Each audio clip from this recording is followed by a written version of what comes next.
To be a great photographer, you need patience and passion. But if you're heading into the Australian Alps to practice your craft, you may want to pack a few hand warmers as well. Shooting in the snow normally means shooting in the cold weather. So you are going to be cold and you're best to be prepared for it. But if you're wearing nice thick gloves and keeping your hands nice and warm, it means that you're not going to be able to feel your camera. So I've always shot with skinny gloves. Nolen Oayda is a former Australian freestyle ski champion who, on retiring from competitive action, took up journalism as a way to stay in the mountain environment he so clearly loves. It just feels so good to ski down a mountain and be outside and amongst it. And I had to find something that could keep me there, and it ended up being photography and journalism. The first day I went out and had film in the camera, I think I was shooting the Olympics in Albertville, and you know, it was the first time I took a shot to go with a story that I was writing, and it worked. And I was like, oh my God, I think I could do this. Needless to say, he's never looked back. The hardest thing is actually keeping up with your models. And you're only going to get those classic shots if A, you've got amazing skiers, and B, you can follow them and get to the locations that they're in. I love shooting action, you know, action photography, mainly skiing, mountain biking. It's challenging, you know, that you've got to really understand body mechanics, and you've got to hit that trigger just at the right time, or you waste a lot of film.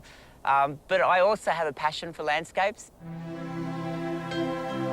It's totally different, you know, that the speed's wound down. You don't have people that you're chasing to keep up with. You're out there in the golden hour, you know, where you'd normally be at home, you know, cooking dinner or something like that. But no, you're outside, it's quiet, the light's just going crazy. You get the shot, that's pretty special. Understanding the light, understanding composition. The light is totally different in the mountains. You know, snow will trick your camera every time. So you've got to think, you know, in your mind as to, you know, what the light settings are, and forget it carrying around little light meters, they don't work. There is a rule of thumb to follow, but conditions change constantly, so adjustments are an absolute necessity and, at least initially, a matter of trial and error. If you're shooting on 100 ASA film, then you'd be looking at a shutter speed of 1000 with 5.6, 500 at 8, 250 at 11, and they're your basic rules that you stick to. But then you've got to tweak those rules. It doesn't come right away. It's just once you've done it for a period of time, you remember your mistakes, ideally, and then you're off, yeah. Now, we all love perfect weather for shooting in the snow. Blue skies, crisp white powder, the same conditions that are obviously perfect for skiing. But when the whole day turns to custard, Nolen reckons there's no reason why your photographs have to follow suit.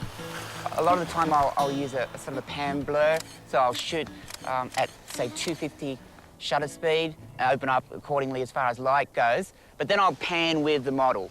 So the trees, the snow, the rocks, hopefully all in frame. You've got those three different things happening, and then your skier, and he's got to be dressed colourfully. You know, don't let him turn up with black pants and a grey top. It's not going to work. They've got to have some colour on. And then you'll find that shot is going to be amazing. It's going to be more of an art piece, so you're not going to really get, you know, where it is, but at least you'll come home with something special.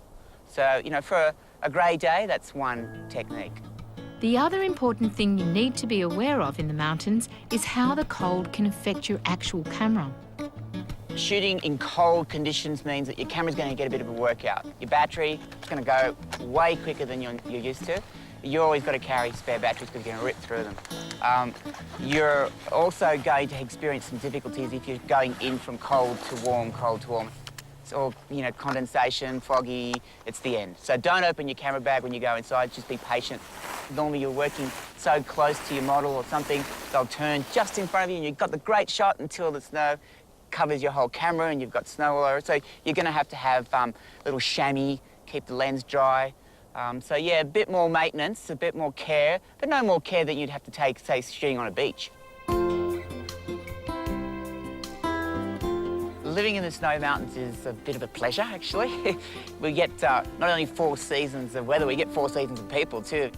I do a lot of mountain bike photography, and that's great in summer.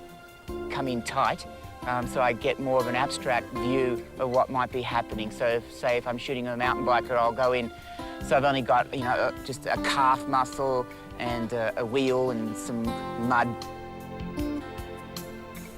Really a nice place to be based if you're a photographer, because you've got 4 real seasons.